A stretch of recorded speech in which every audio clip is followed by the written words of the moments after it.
Thank you. Good evening, everyone, and welcome to the June 15th, 2020 Middlesex Centre Regular Council meeting. I'm going to call the meeting to order at 6 o'clock, and I'll note that members of the public are invited to participate in the meeting of council by accessing the meeting, which is live streamed on our Middlesex Centre YouTube channel. Or they can contact the municipal clerk to receive a registration link to join the meeting being held electronically. Members of the public may also attend the meeting in person at Coldstream Community Centre, located at 10227 Ilderton Road in Coldstream. Just before we move on to the regular agenda, I do have two things that I'd like to mention to everyone. First of all, there is a letter in our package this evening from the Ontario Association of Archives, and I just want to highlight the content of that. So on behalf of the community and the municipality of Middlesex Centre, I want to extend our congratulations to the team at the Middlesex Centre Archives for being named the 2022 AAO, that is Archives of Association of Ontario, Institutional Award winner. This award is given to an archival institution that has contributed significantly to the advancement of an archival field or community, or has demonstrated a significant level of innovation and imagination in the establishment of an outstanding or model programs or services. Recognition may be granted for an individual project or of particular merit, or for a program that integrates many facets of the archival enterprise. In their letter, the authors noted that they are pleased to present our archives with this award in recognition of their exceptional work of preserving and making accessible the documentary heritage of the Township of Middlesex Centre. It's heartwarming to know that the hard work and dedication of the volunteers is being recognized by this professional provincial association. And again, I applaud your efforts. And the second item I want to talk about a bit is I also want to acknowledge another winning team.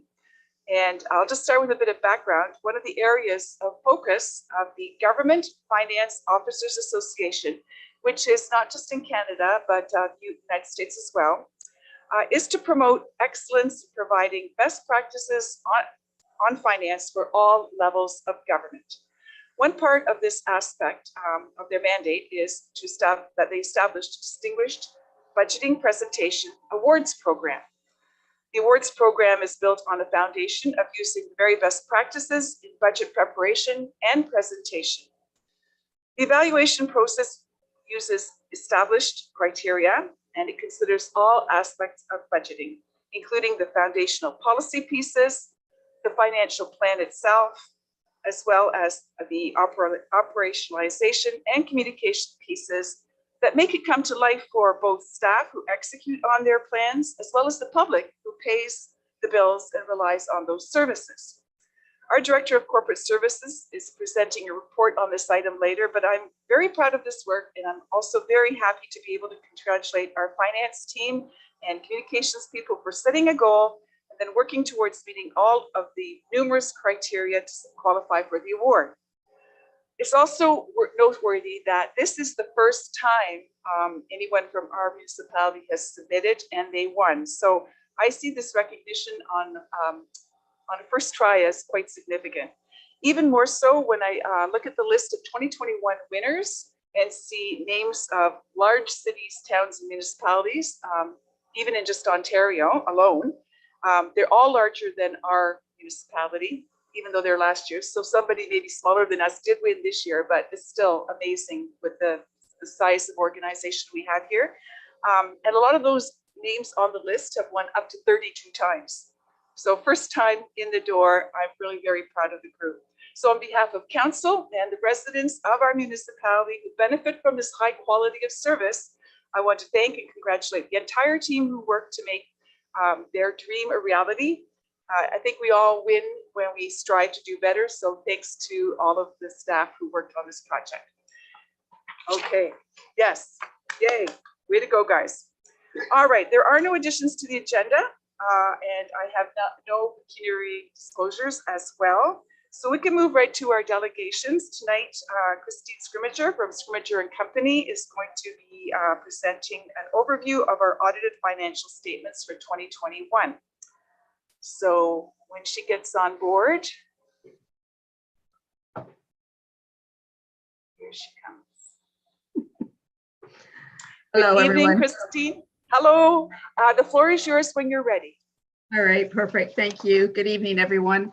It's a pleasure to present your financial statements. They are a draft for the year ended December 31st, 2021.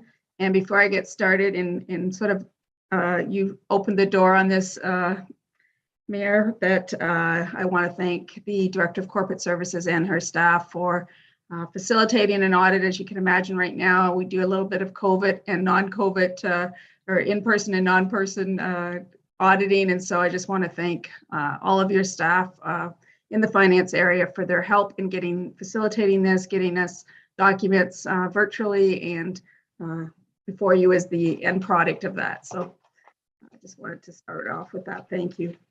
So if we go forward to my page 1 of my report, it's the independent auditor's report, which is a clean opinion, which means that I did not find anything materially incorrect.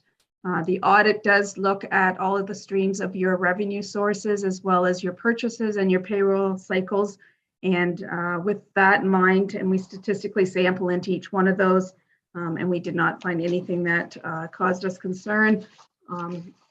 And so as that, it is a clean audit opinion dated as of today's date, which under Canadian auditing standards, the council, you as council will be approving these statements, hopefully, and then we can finalize them and move forward on your FIR, which has been submitted to the province. So moving forward to the next page, which is the statement of financial position. So this is your balance sheet. I will highlight some of the major items or changes on this, which hopefully will answer any questions you had as you were reviewing these. So as I always say, I always look first off at the line about 3/4 of the way down the page called net financial assets. So that would be the amount of money you would have in the bank if you paid off all of your debt and everyone who owed you money paid you their money. And so at the end of the day, you can see you've increased that position by about just under $15 million. There's a couple reasons for that. First off, if you look under the liabilities, and all of these are good news stories, the capital loan that we've had in place to assist us as we've moved through some fairly major capital projects has about $6.8 million paid off this past year, 2021. And then as well, council remembers that obligatory reserve funds, mainly your development charges, has been in an overdraft position for a number of years, and you can see we are almost out of that position, which is great. So both of those are great indicators. In addition, the long-term debt line, so we did, when I get down below this line, but I will talk about this now, the long-term debt, the only new debt that we issued in the year was just on some municipal drains, which does not affect the general ratepayer. So all of those contributed to the fact that at the end of the year, we significantly increased our cash position, mainly by eliminating a lot of our debt. On the non-financial assets, so those are the assets you have to have in place. So the next place I go to look at how your year went is to ensure that you're reinvesting in capital assets at least equal to what amortization is. So I remind council, amortization is that using up of assets over their estimated life.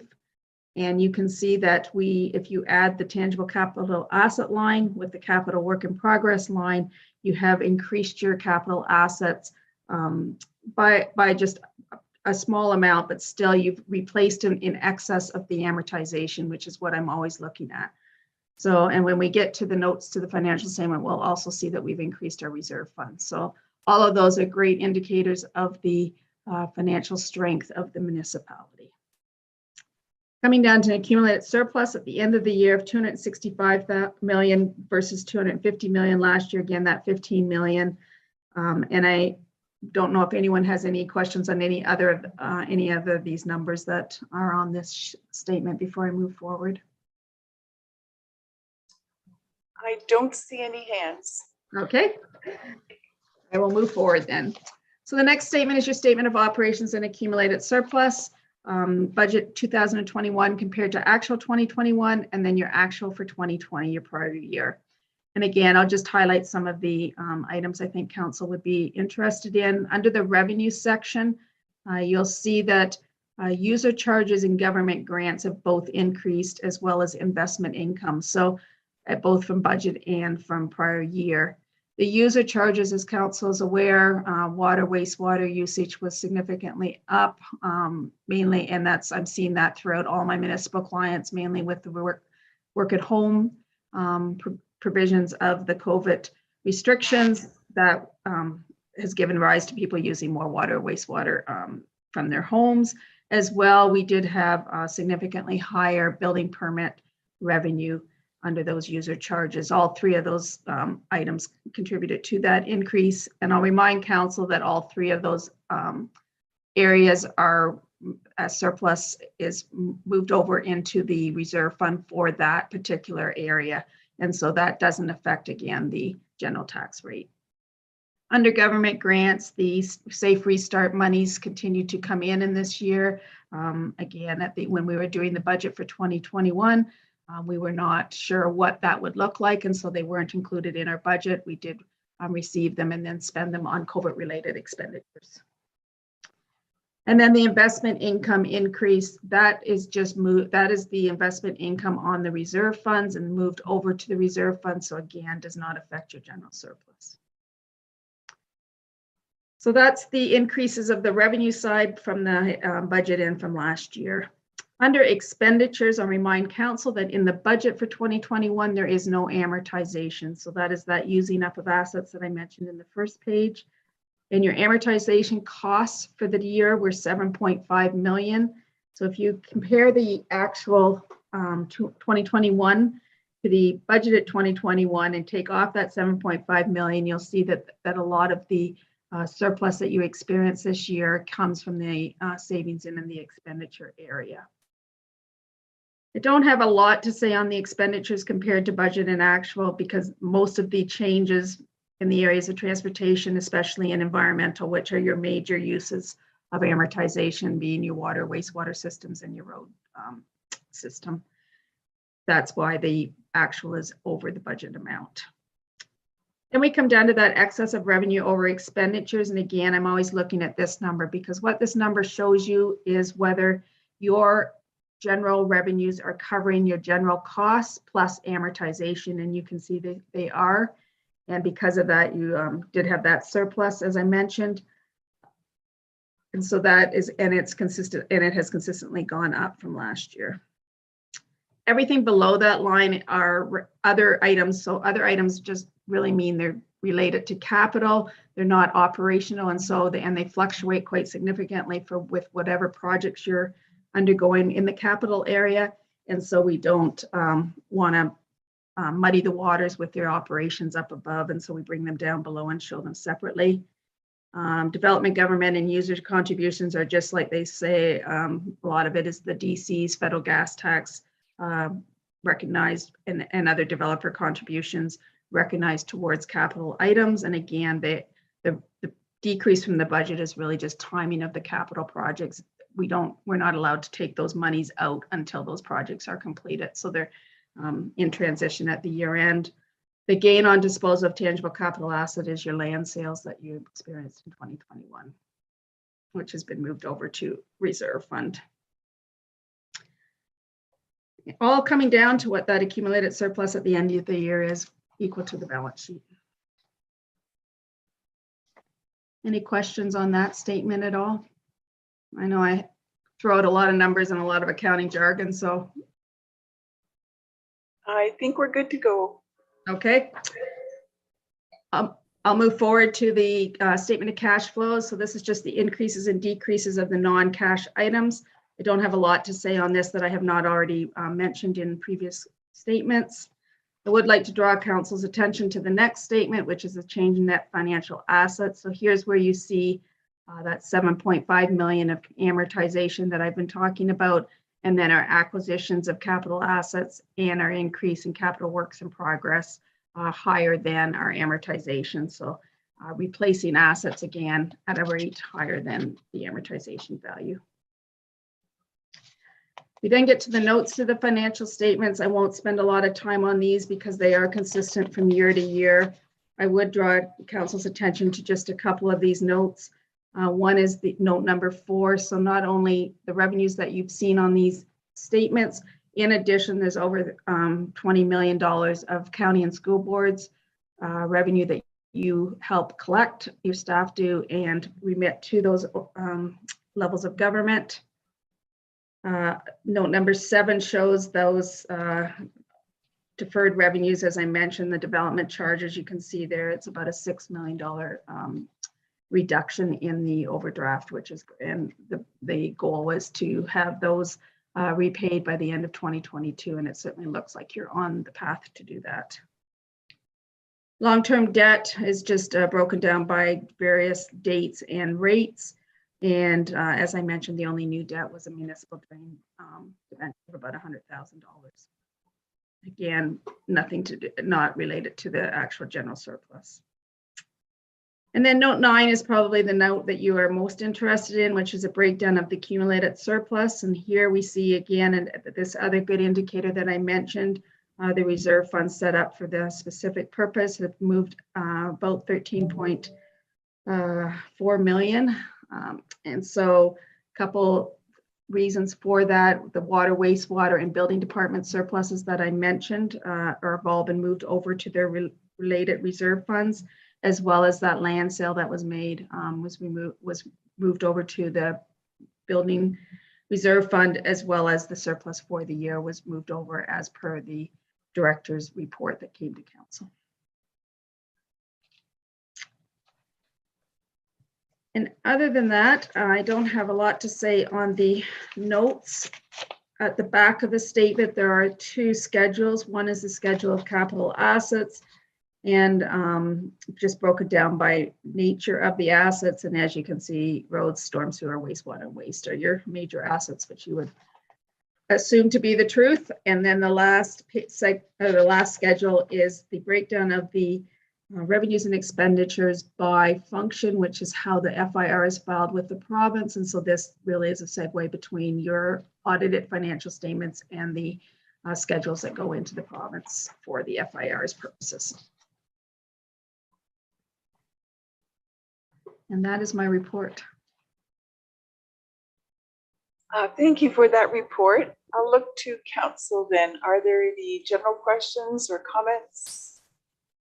Did I see your hand, Councillor Scott?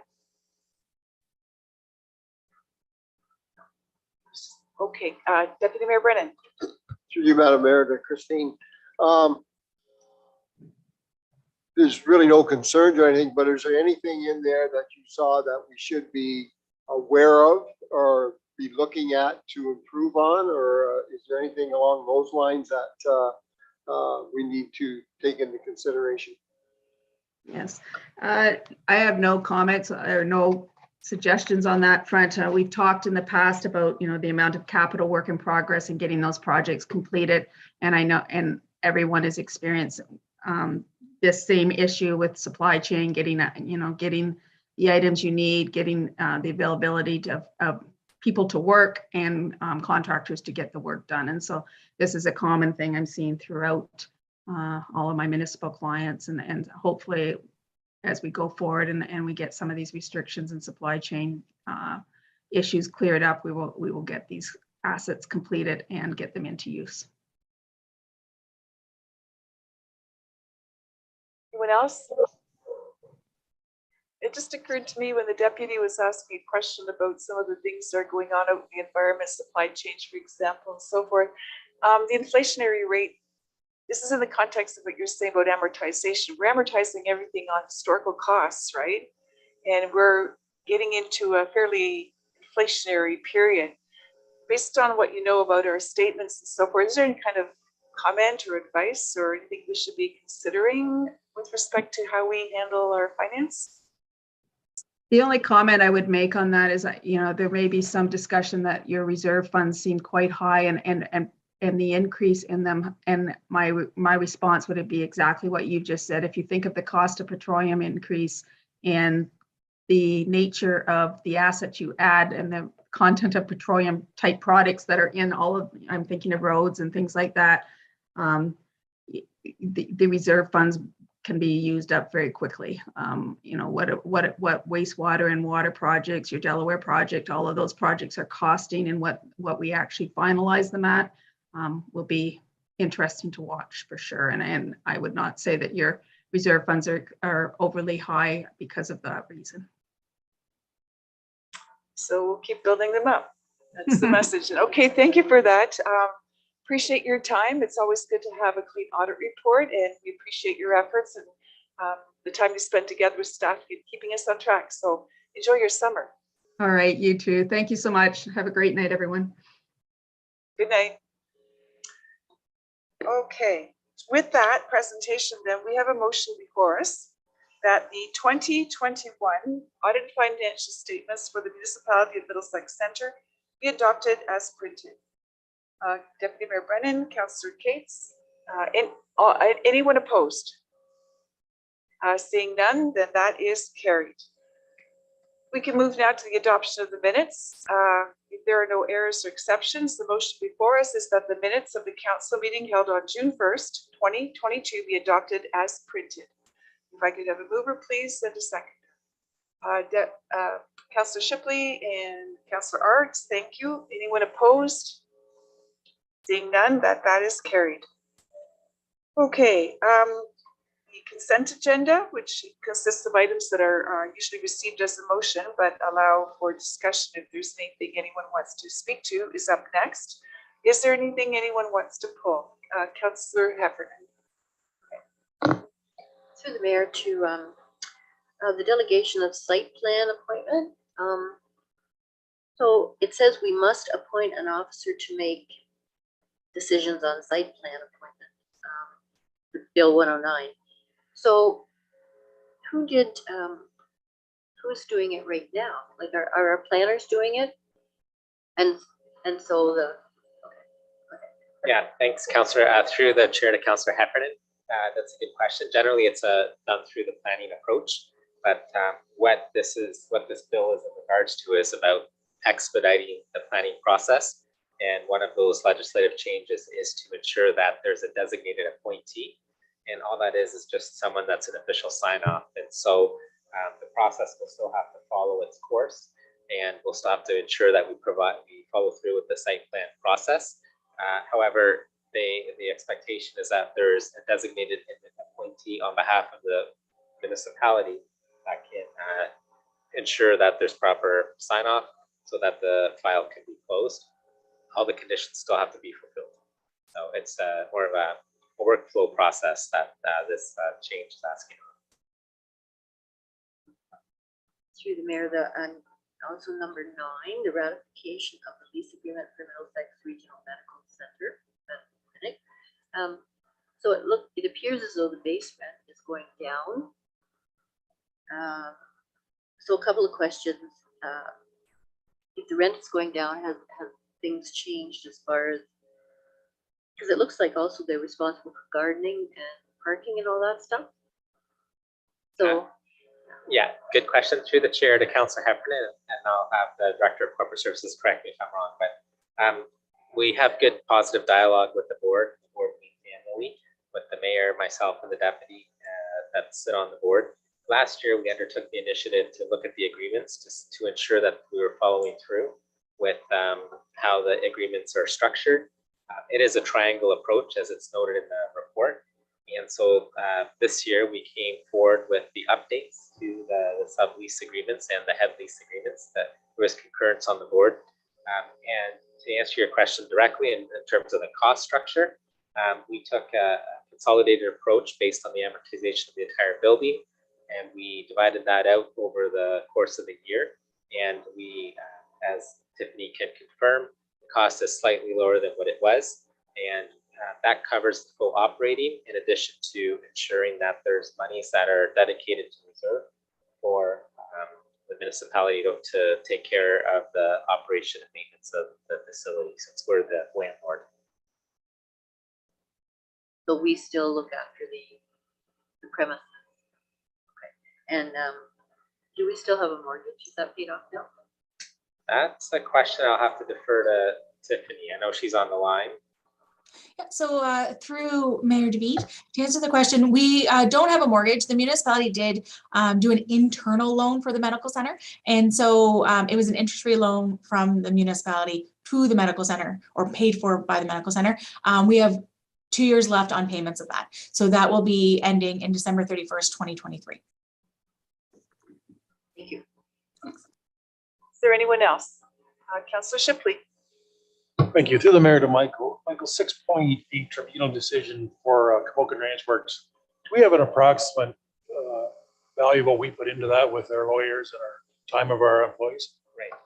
Through the chair to Councillor Shipley, the decision from the tribunal is appended to your report, and it outlines that the decision is that the costs will be absorbed through the drainage works.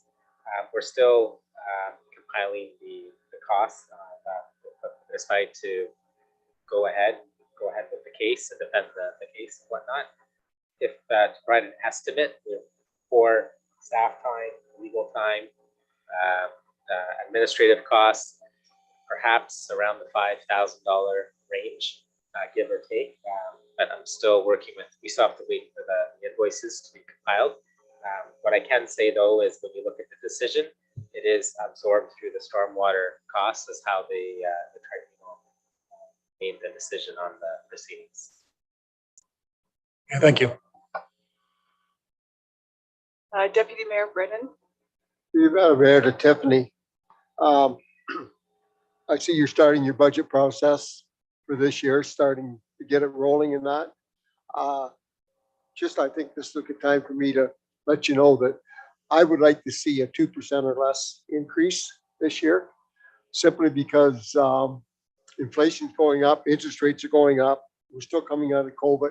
I think people are still under a lot of stress. So I think a target of 2% would be reasonable, and I would encourage you and staff to see if you can hit that mark or not. Thank you.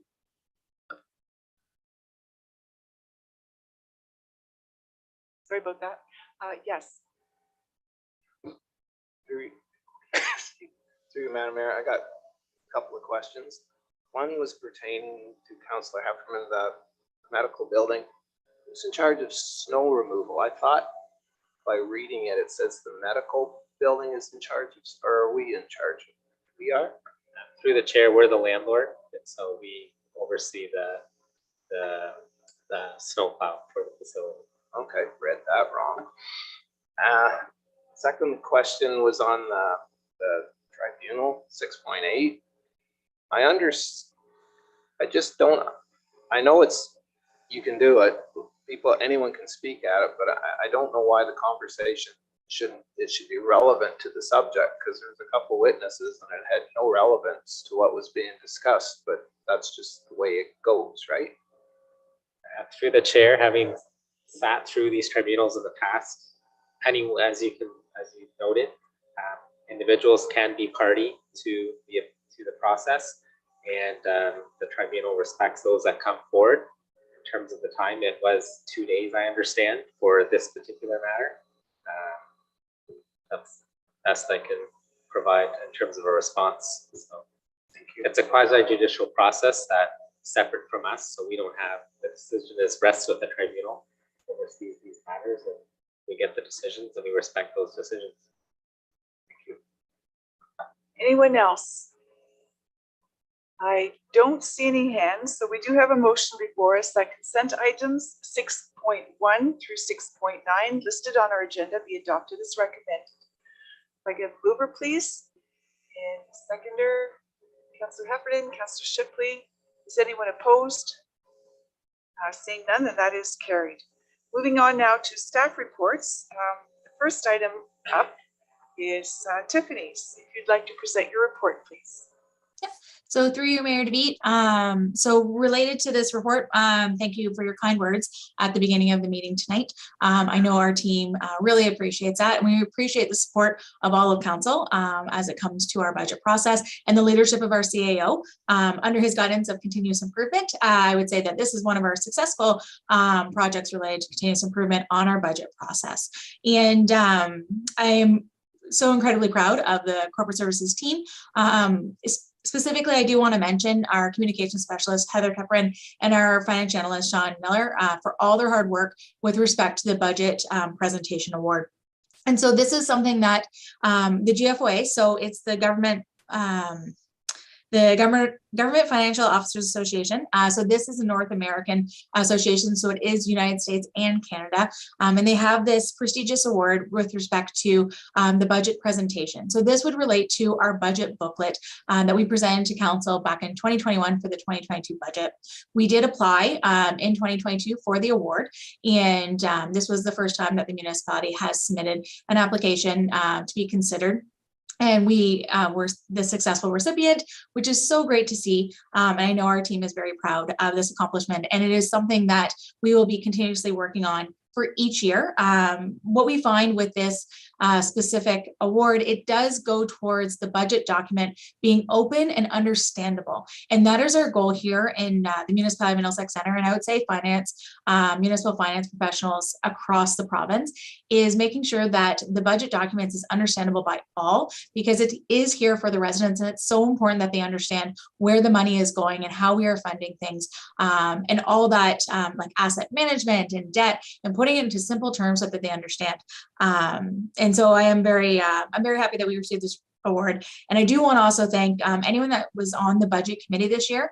It was definitely an interesting year. We implemented a new budgeting software, which was an important part of getting this award and getting the proper reports, and the budget committee for their commitment to the budget process and sticking to all the deadlines and all the important information that they provide during all those budget committee meetings and those decisions. That information actually goes into the budget document in order to be presented to the public. So all the questions that we get, that helps us put together that package. And I always like to say, if you're asking the question, everyone else is thinking it. So please get it out there. And then we can use that data in order to put information into the package so that it's more easily understandable. But anyways, I do want to say thank you to everybody. I am so proud of our team. We will be receiving the plaque in the mail or courier in the next 8 weeks. So we will get that here posted at Middlesex Center. And we'll continue with this endeavor to get this award every single year now. Thank you. Any questions? Anyone want to ask anything of Jim? Okay, well, I think this is, as I said before, it's a great accomplishment, and the reason for doing it is really good too. I think to the extent that we can be transparent and totally accountable, that's why we're here. That's one of the biggest functions of council, is to make sure money is being handled properly, spent properly, and accounted for properly. So I think it's a win-win all the way around. So thank you again. So we do have a motion before us, that report number CPS 30-2022 regarding the GFOA Distinguished Budget Presentation Award 2022 be received as information. If I could have a mover, please, and a second. Councillor Cates and Councillor Heffernan. Is anyone opposed? Seeing none, then that is carried. Moving on to, we don't have to move into it. It's staff report 7.2. Okay, here we are. Pardon me. This is an application for an official plan amendment, OPA 58, and zoning bylaw amendment on behalf of Robert and Margaret Robinson. And Marion Cabral, our county planner, is going to provide an overview of this report. Floor is yours. Great, thank you, Madam Mayor, and through you to council. And I'll quickly share my screen so everyone can see the site plan. So the purpose of my report is provide a recommendation to council regarding an official plan amendment and a zoning bylaw amendment application for the property located at 10163 Gold Creek Drive, just north of Kamoka. The purpose and effect of the official plan amendment application is to add a special policy area to allow a second dwelling unit within an accessory building. And the purpose of the zoning bylaw amendment is to rezone to a site-specific agricultural zone, again, to permit a second dwelling unit within an accessory building. So this application was before council previously at a public meeting in April 2022. And this was for information purposes and to solicit feedback from council.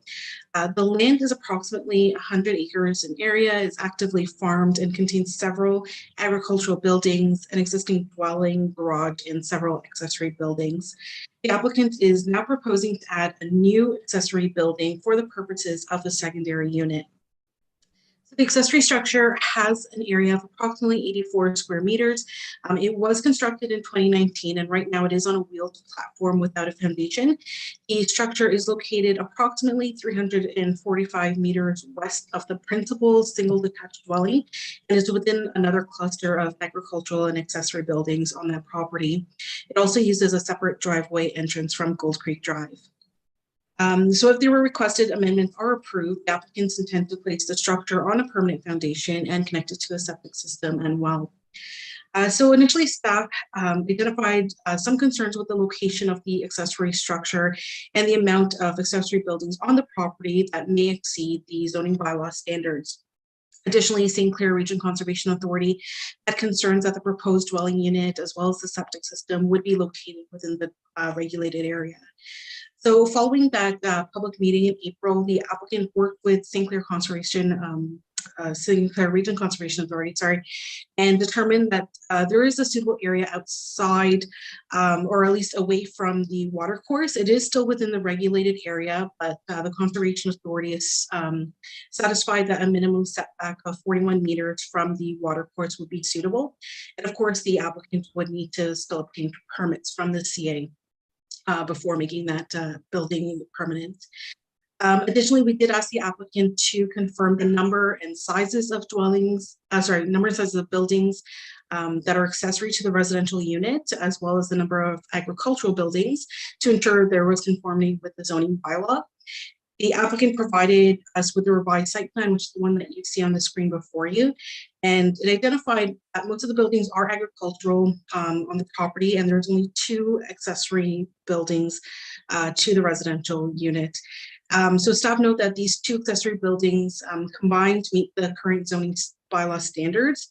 However, the addition of a new accessory building would exceed that standard. As such, staff recommend that the zoning bylaw provisions still be upheld for those existing and current accessory buildings as well as any future accessory buildings. However, and notwithstanding to section 4.1 of the zoning bylaw, the provisions of the new site-specific bylaw would still continue to permit a maximum floor area of 85 square meters for specifically this secondary dwelling unit in the accessory building. And finally, staff have proposed that the secondary unit should be clustered near the principal dwelling unit. And this is to prevent the possibility from further severing the farmland, to reduce the impact to adjacent property owners, as well as agricultural operations on the farm, promote co-location of servicing, demonstrate that the secondary unit is truly secondary to the principal farm dwelling, and to avoid the location of the unit within the regulated area. And this type of language is consistent with the adopted official plan policies that encourage the clustering of secondary dwelling units within agricultural areas. However, staff note that there are stables that exist immediately to the north of the subject lands, and these are within proximity to the dwelling. So the placement of a new residential dwelling may not meet the MDS setback requirements, or may limit the ability for that agricultural use to expand. As such, instead of limiting that zone to a specific area on the property, staff recommend that the zoning bylaw amendment apply to the entirety of the subject lands to provide that flexibility and as well reduce the potential MDS conflict. So as a result of the aforementioned and a review of the comments that we have received to date, planning staff are satisfied that the applications can be supported and are consistent with the provincial policy statement and in conformity with the county and Middlesex Centre official plan.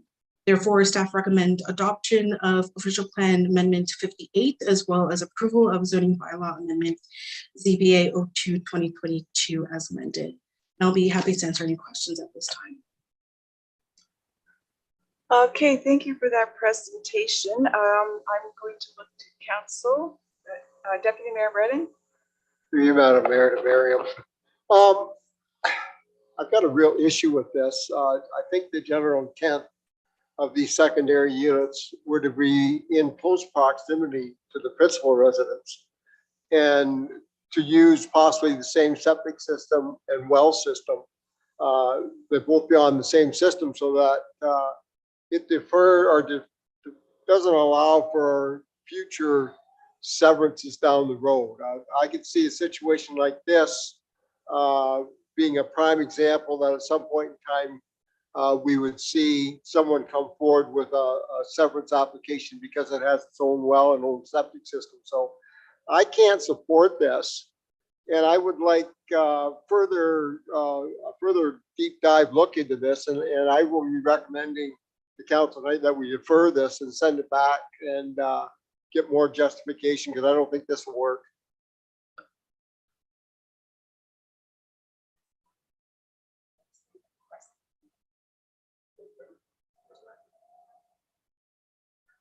Yeah, I would make a motion to defer this application.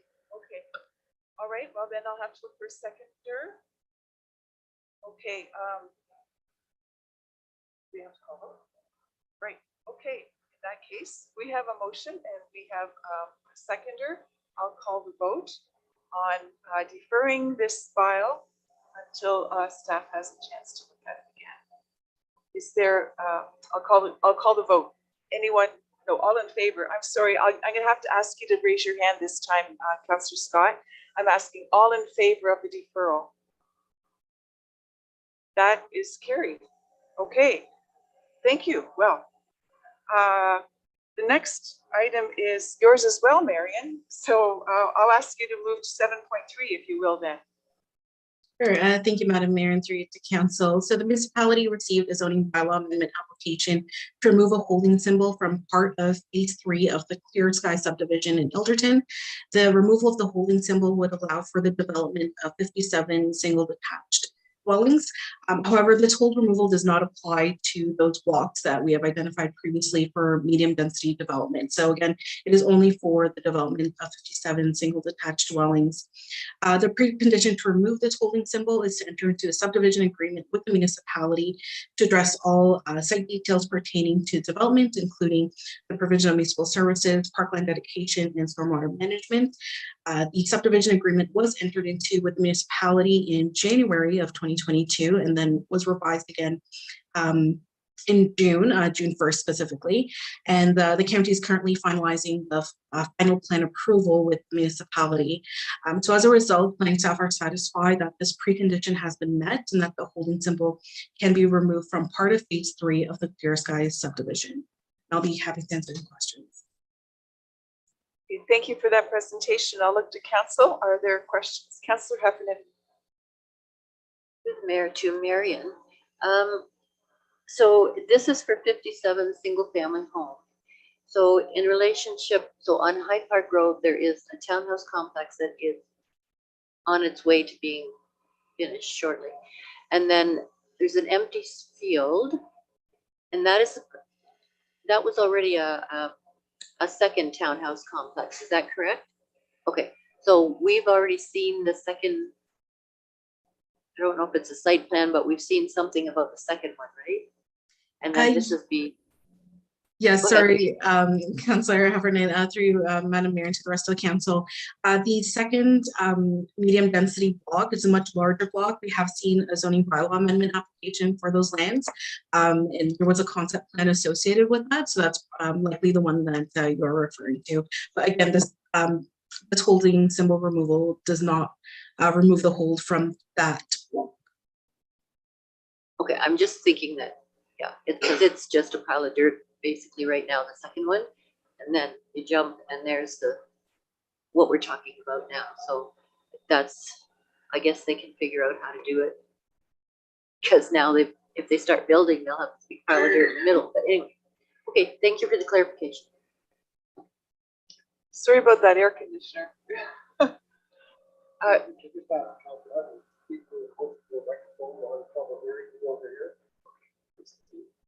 Does anyone else have a question of the planner? I don't see any. Then we have a motion before us. The request by Septon Properties Limited on behalf of 1960634 Ontario Incorporated to remove the H1 holding symbol from the zoning of the land legally known as Concession 11 in Middlesex Center be approved.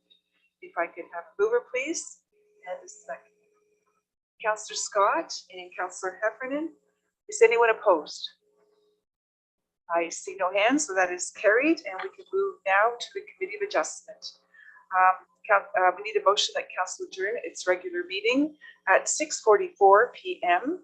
in order to sit as a committee adjustment under section 45 of the Planning Act RSO 1990 as amended to consider the minor variance applications listed on the June 15th, 2020 meeting agenda.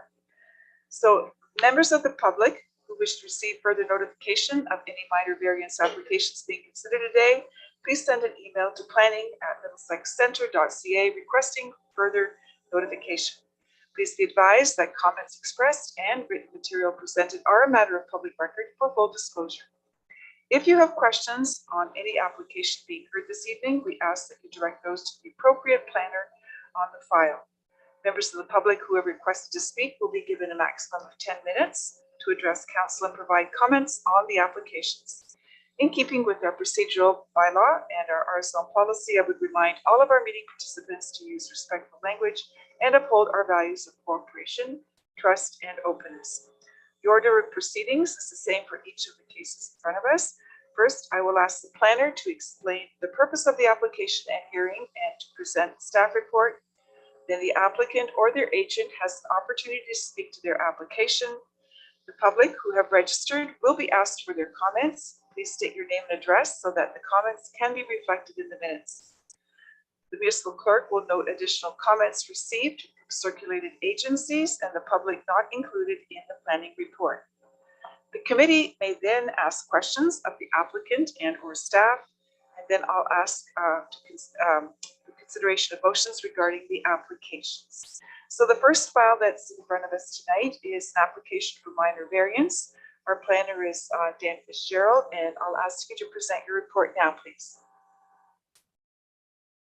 Thank you, Mayor, Madam Mayor, and members of the committee.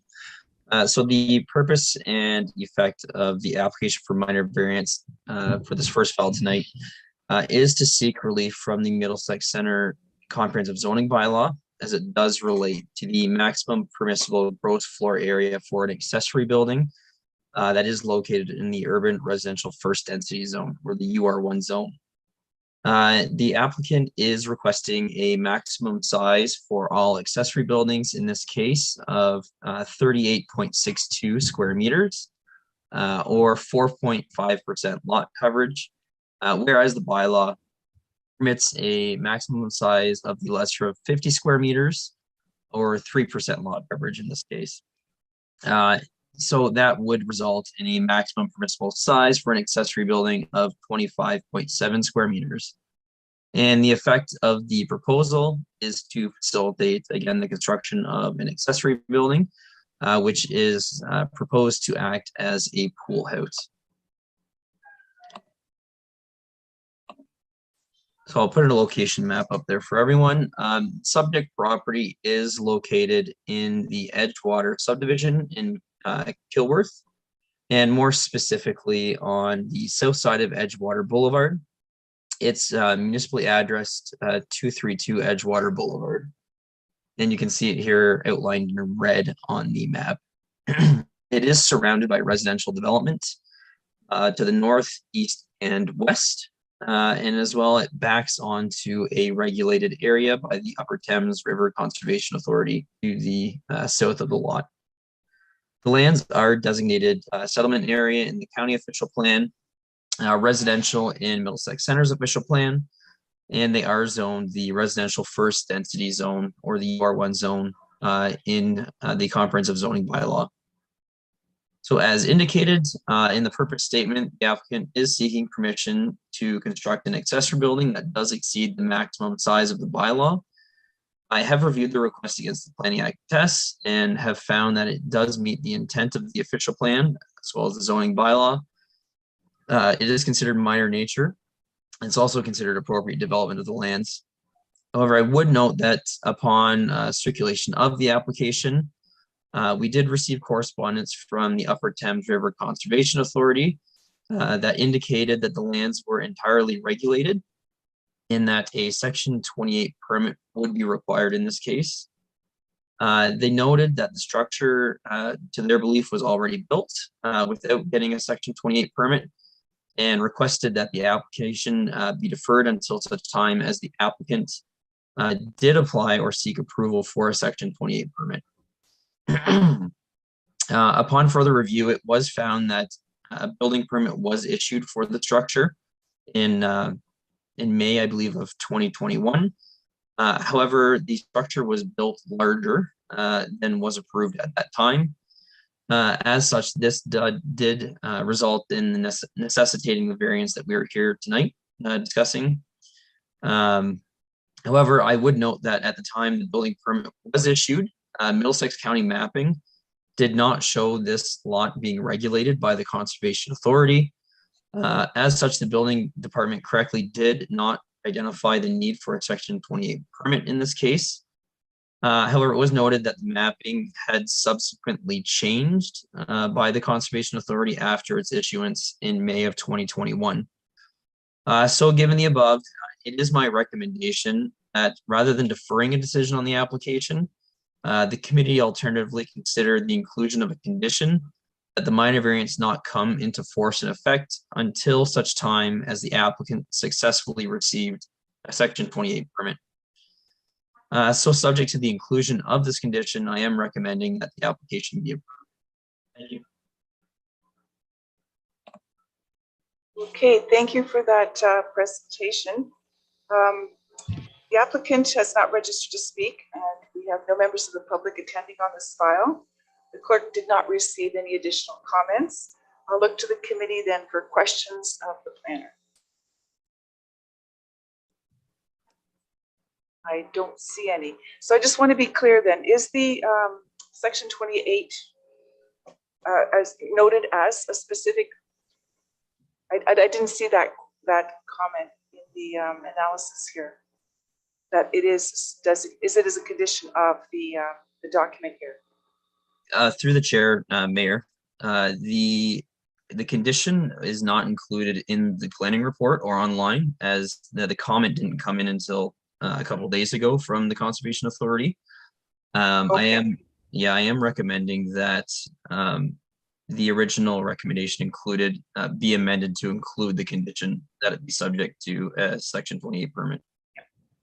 Yeah, well, it would be very clear though. Yeah, I understand now perfectly that it is not noted on the file. So what I'll do then is I'll read the motion before council as there are no questions, and I will insert the clause referring to the Section 28 order being in condition of the motion, and then we can take a vote on it after. Okay. I should ask, does the clerk have any comment on that?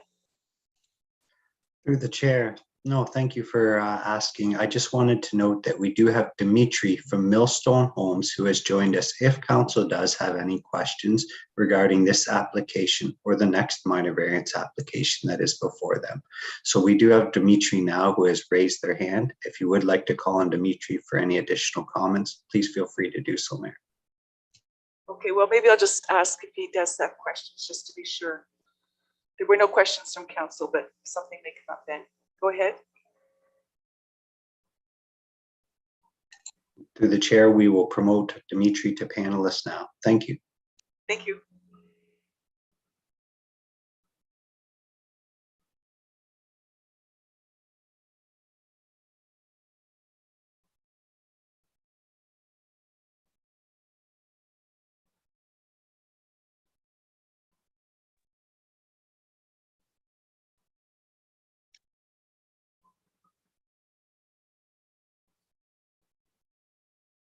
Can you hear us? Oh, Oh, there you are. We yes. see you as well. Go ahead if you have any questions or comments. Yes. First of all, I wanted to say thank you to Dan for that wonderful pitch. I appreciate it. And just a question to the council. The proposal, I just wanted a little bit of clarity. Does this simply suggest that we approve the request for minor variance on the basis that a minor variance, or rather that upper Thames be approved? Or would this require us to reapply for a minor variance afterwards again? No, what will happen is I will read the motion which grants the request, but there will be a condition and another paragraph added that relates to the section 28 requirements of the Conservation Authority, and those conditions need to be fulfilled before work can commence, but or further steps can be taken, but you don't have to go through the whole process again. Thank you so much. Okay, is everyone clear? Okay, I think we're ready. I'll just read the motion now, then we can call the vote. And the motion is that the minor variance application A10 2022 filed by Millstone Homes on behalf of Augustine Budd for the release of the zoning bylaw in order to permit a maximum overall size of 38.62 square meters or 4.5% lot coverage for a property municipally known as 232 Edgewater Boulevard be granted subject to the following conditions, plural. That the accessory building be constructed in the same general location as the applicant's site plan attached to the report, and that the section 28 requirements is required by the Conservation Authority to be fulfilled, and that the reasons for granting minor variance application A-10 2022, that is the request complies with the general intent and purpose of Middlesex Center's official plan and zoning bylaw. Request is minor in nature, and the request represents appropriate development on the subject property. Do I have a mover, please, and a second? Councillor Cates and Deputy Mayor Brennan. Is anyone opposed? The motion is carried. Okay, thank you. Moving now to 8.2, which is again your file. Dan, if you'd like to present the report, please. Through the chair, so the purpose in effect of the application for minor variance is to seek relief from the zoning bylaw as it does relate to the maximum lot coverage for structures that are located on a parcel of land. The applicant is seeking permission in this case to increase the maximum lot coverage to 39.7% for the main dwelling, whereas the zoning bylaw permits a maximum overall coverage of 35% for the main dwelling. And the effect of the application would permit the construction of a single detached dwelling with a covered deck in the rear yard. So the subject property in this case is 3 doors down from the last one. It's in the Edgewater subdivision as well in Kilworth, and more specifically on the south side of Edgewater Boulevard. It's municipally addressed 218 Edgewater Boulevard and surrounded by residential development to the north, east, and west, as well as the natural hazard area to the south that is regulated by the Conservation Authority. The lands are designated settlement area in the county official plan, residential in Middlesex Center's official plan, and they are zoned a residential first density UR1 zone in the zoning bylaw. So as indicated in the purpose statement, the applicant is seeking permission to construct a single detached dwelling that does exceed the maximum size as permitted in the bylaw. Based on the plans that were submitted, the applicant is seeking permission to cover approximately 39.7% of the lot with the main dwelling. No comments were received from the public during circulation of the application, and no agencies or departments noted any objections. So as indicated in the report, the intent of the applicant is to construct a residential home, which is consistent with the official plan designation of the lands. The increase in lot coverage is mainly due to the design of the house, including a large outdoor covered amenity space attached to the dwelling. Staff also believe that the proposed increase in lot coverage would not adversely impact the neighboring properties and are satisfied that a sufficient outdoor amenity space would still be maintained on the lands. And as indicated in the report, planning staff is of the opinion that the minor variance does meet the Planning Act tests and recommends that the minor variance be approved, subject to the condition, however, which was included in the planning report in this case, that the development on the lands shall not exceed 39.7%, including the main dwelling and any associated accessory buildings. So thank you, and I'm certainly willing and able to answer any questions you may have. Okay, thank you for that presentation. I'll note that the applicant has not registered to speak and no members of the public have requested to delegate. No additional comments have been received by the clerk. I'll look to the committee then. Are there any questions? Councillor Arts. Through you, Madam Mayor, to Dan, this is for clarification. I want to make for sure that the builder and the homeowner realizes that, like, granting what we're going to do down the road, if they want to build a 5x5 accessory building, like, you've maxed out. So there will be no approval for any accessory buildings in the future. I just want to make sure that's understood. Thank you. Anyone else? I don't see any hands. In that case, we have a motion before us that minor variance application A-11 2022 filed by Millstone Homes for relief from the zoning bylaw in order to establish a maximum permissible lot coverage of 39.71% for all structures for a property municipally known as 218 Edgewater Boulevard be granted, subject to the following conditions: that all the development on the lands, including any future consideration of an accessory building, shall not exceed the maximum permissible size of 39.71% lot coverage, and that the establishment of any future accessory building is subject to the maximum size permissions as required in section 4.1, subsection B1 of Middlesex Center zoning bylaw, that being the maximum permissible lot coverage and the gross floor area of an accessory building.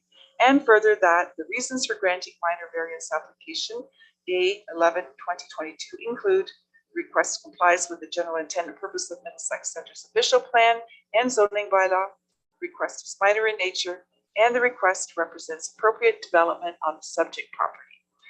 Could I have a mover, please, and a seconder? Councillor Cates and Councillor Arts. Any opposed? And that motion is carried. Okay, moving now to 8.3, which is another minor variance file, and it's yours again, Dan. Go ahead, please. Through the chair, so the purpose and effect of this application for minor variance is to seek relief from the zoning bylaw as it does relate to the maximum permissible gross floor area for an accessory building that is located in the urban residential first density exception 2 zone. So the applicant in this case is requesting a maximum size for all accessory buildings of 28.9 square meters, represented as 4% lot coverage, whereas the zoning bylaw permits a maximum size of the lesser of 50 square meters or 3% lot coverage, which in this case would be a maximum permissible size of 21.3 square meters. And the effect of the proposal, again, is to facilitate the construction of one accessory building, which is intended to act as a pool house. So the subject property in this case is located on the south side of Martin Road, west of the intersection at Calvert Lane and Martin Drive in Fullerton. It is surrounded by residential lands on all sides in the format of single detached dwellings, as you can see here. The lands are designated settlement area in the county official plan, residential in Middlesex Center's official plan, and they are zoned the residential first density exception 2 zone in the zoning bylaw. So as indicated in the purpose statement, the applicant is seeking permission to construct an accessory building larger than the maximum size permitted in the bylaw. The applicant is seeking to construct a building that is a size of 28.9 square meters, which is effectively 7.5 square meters larger than currently permitted in the zoning bylaw. No comments were received from the public during circulation of the application, and no agencies or departments noted any objections. So I would note that I have reviewed the proposal against the Planning Act tests, and generally I am of the opinion that the minor variance is capable of meeting the aforementioned tests, and that the structure appears to be residential in nature, as well as subordinate to the residents as the principal use on the lands. For the reasons noted in the report, I am recommending that the minor variance be approved, subject to the condition outlined in the report, that the accessory building generally be constructed in the area as indicated on the plans. Thank you. And thank you for that report. I'll note that the applicants, Brent and Ashley Verrier, are available to answer questions should we have any. There are no additional comments received by the clerk. I'll look at the committee then. Are there any questions? Councillor Shipley. Thank you, Madam Mayor. To Dan, I'm just looking at the location map. And that back corner, it looks like there's something there already. Is that true or not? So through the chair to Councillor Shipley, yes, I believe there is a storage shed in the back corner. However, I believe based on the applicant's plan of placing a pool in the backyard, they are removing that and building a new structure associated with that pool. Okay, thank you. Anyone else?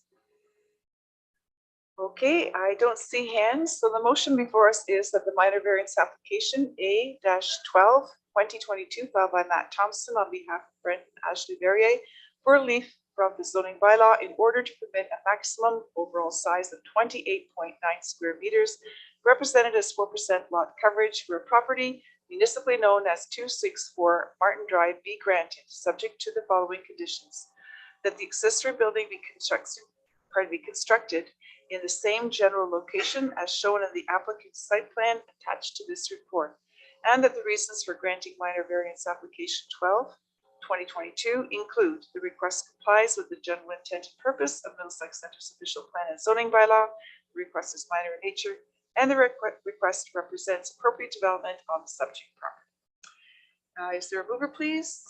Councillor Heffernan and Councillor Cates. Is anyone opposed? I don't see any hands, and that is carried. Thank you. Okay, thank you, Dan. We'll look to Marion now to present item 8.4, please. Right, thank you, Chair, and through you to the committee. The purpose and effect of the application for a minor variance is to seek relief from section 4.20 of the zoning bylaw to permit the continuation of legal non-conforming use and to permit 2 single detached dwellings on the subject lands, whereas the zoning bylaw only permits 1 single detached dwelling, and that the minor variance is being sought in order to replace an existing non-conforming residential dwelling on the lands. The 100-acre agricultural property is located at 23752 and 23754 Kamoka Road. And it's located at the east corner of Kamoka Road and Sinclair Drive, just north of Kamoka. Currently, this property contains contains agricultural buildings and 2 single detached dwellings. The one was constructed in 1890, and that's the one that is that the applicant would like to be replaced, and the younger or the newer one was built in 1953. So the applicant's intention is obviously to replace the main farmhouse due to the age and the condition of this house. The applicant did consider a renovation, however, it was not feasible to convert it to a more accessible and more age-friendly home. So the applicant advised staff that if the proposed house does exceed the footprint of the existing building, since it is 1 story in height. However, it would be located within proximity to the existing home, as well as within the cluster of agricultural buildings on the property, which you can see in the sketch on the screen. Further, no additional agricultural lands would be removed as a result of the construction of the new dwelling on the lands. And again, there would be connections to the existing servicing on the lands. So section 45 of the Planning Act does allow for the committee to grant relief from the zoning bylaw where it's deemed minor, and to permit the use of the land, buildings or structures if the use conforms to those permitted in the zoning bylaw. Planning staff reviewed this application in relation to the 4 tests in the Planning Act. Staff consider this variance to be minor in nature, since it does recognize an existing use on the lands and does not fundamentally change The primary use, which is still agricultural, does not change the character of the community and is not anticipated to have any negative impacts on surrounding lands. Staff find that this requested variance would permit an appropriate use on the land since it would be located in proximity to the existing dwelling and the building cluster. Again, it would not remove any agricultural land from production, and further, the existing servicing would be used for the new farmhouse. When considering a variance against the intent of the official plan, staff note that agricultural areas generally permit a principal farm dwelling and that the existing non-farm dwellings may occur on agricultural properties throughout the municipality. The effect of two dwelling units on the subject land do not further adversely impact any agricultural operations or the surrounding land uses. And as we've heard previously tonight, there is a push towards having secondary units on the property, and staff would consider that the replacement of the farmhouse be a replacement of the principal farm dwelling. Finally, staff have considered that the requested variance maintains the intent of the zoning bylaw since the proposed dwelling will continue to be the principal farm dwelling on the lands and will comply with other provisions of the zoning bylaw. As such, staff are satisfied that the use would not detract from the main use of the land. Notice of the application was circulated to area residents, agencies, and departments in conformity with the Planning Act. To date, staff have not received any comments from members of the public or agencies. And finally, so that the committee is aware, should the minor variance be granted, the applicant would apply for a temporary use zone in the future in order to reside in the existing house while the new house is under construction. And then the existing farmhouse would be removed from the lands. So planning staff is satisfied that the requested variance can be supported and that the subject application be approved as a proposal meets the 4 tests of minor variance of the Planning Act, and that the proposed use conforms with the uses permitted within the bylaw. And I'll be happy to answer any questions at this time. Okay, thank you for that presentation. I'll look, oh, just one moment. I need to note that Alan Wood, the applicant, has registered to speak. I'm not sure if he's available. Yep, he's coming. Just wait for him. There he is. Just so you're available to answer any questions. We're just available to answer any questions. Okay, I wasn't sure if you had a presentation you wanted to make too. So we'll go through the process and we'll ask you to jump in if and when appropriate. There were no additional comments that were received by the clerk. I'll look to the committee. Are there questions on this application? Councillor Cates. Thank you, through you, Madam Mayor, to Marion. I just have a question on, so House B stays, House A will be gone eventually, and then beside it will be a new house.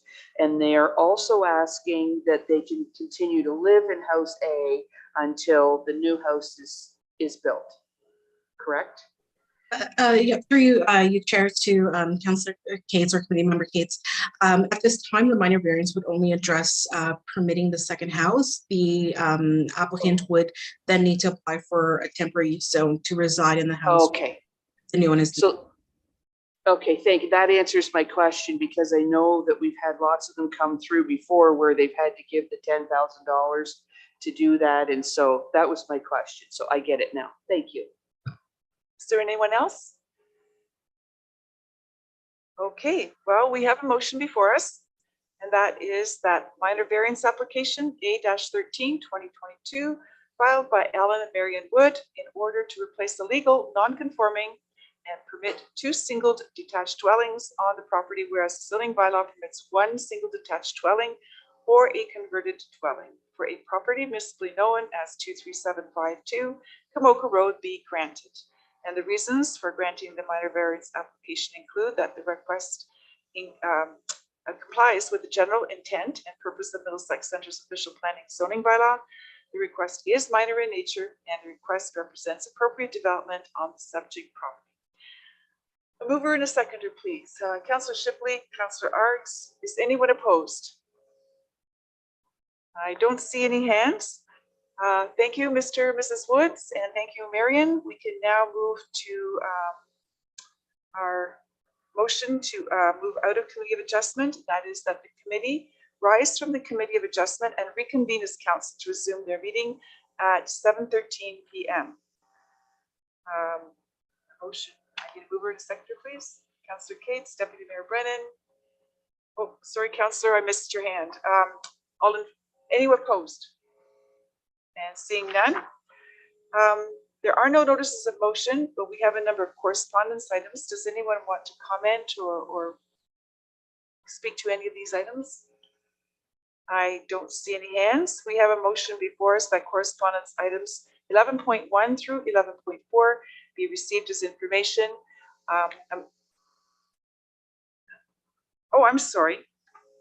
Oh, yeah, okay, I see. Sorry, typo there. 10.1 through 10.4 be received. Okay, just to be clear. And mover, please.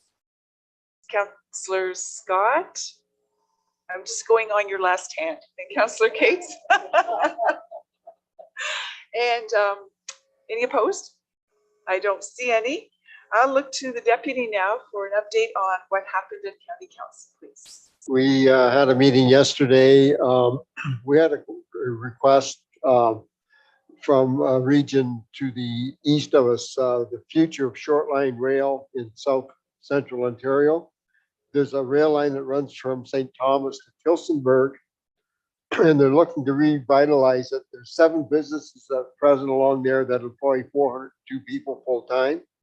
There's a bunch of industrial sites along the rail line with 1,468 acres available. 1,000 acres of that are vacant. And they're looking at spending $6.6 million to upgrade this rail system. Now, it doesn't directly affect Middlesex County, but they did ask us for a letter of support to support this initiative, and we did do that. We thought it was a great opportunity to cut some carbon costs, perhaps, with instead of trucks delivering a lot of this stuff. This short line railroad could do it, so we did support that. There's some approval of Middlesex support programs. There was some money left over, and each of the lower municipalities was going to get $2,200 donated to them from the county. Organizations that did get money from this, so Marymount Family Support got $10,000. Family Services got $54,900. Southwest Middlesex got $6,500. Strathroy Caradoc got $10,000 for some programs they're running, and the Middlesex County Library got $2,500, and Children in AIDS got $500. We approved a new 3-year contract for cleaning service for paramedic services. The county received from the federal government $89,819 for review of affordable housing for the within the county. Insurance costs have gone up from $963,000 to $1.1 million for 2023. Just a general thing of insurance going up. We did a access agreement with Quadro to put some lines in for internet in Middlesex Center. The biggest, we reviewed the official plan for the county with the hot topic item, I guess you could call it, was the size of a viable farm at 40 hectares. There's some discussion. There's a motion put forward to maintain that 40 hectare size within the official plan of the county. There was a 5-5 vote tie, and the warden had to break the tie, and she voted against it. I will let you know that the mayor and I did support the 40 hectare, but we lost that vote. There's another motion put on board for 50 acre farm sizes. Again, that was a tie vote with the warden casting a deciding vote in favor of that. As I talked to the mayor and our CEO prior to the meeting tonight, I have concerns. I'm going to follow up with Dirk at the county. I think the OP official or the Ontario PP official plan of Ontario states it has to be 40 hectares. I'm not sure if the county can legally be less. I think any municipality can be more restrictive, but I don't think they can be less restrictive. So I'm going to follow up and see where that stands. But as of right now, that's what the county's looking at doing. The mayor and I don't agree with it. But as of right now, that's where it stands. But as I say, I will follow up on it. Thank you. Any questions for the deputy? Okay, seeing none, thank you for that update, Deputy Mayor. Is there any other business council wants to raise? I don't see any hands, so we can move on to bylaws. And the motion before us is that bylaws 2022, number 59 through 2022, number 64, listed on the June 15th agenda be approved. Could I have a mover, please? Oh, Excuse me, Madam Mayor, 13.3, would it be pulled out? The Gold Creek one? oh, Was yes. deferred. Yeah. Yeah, the wording will be this.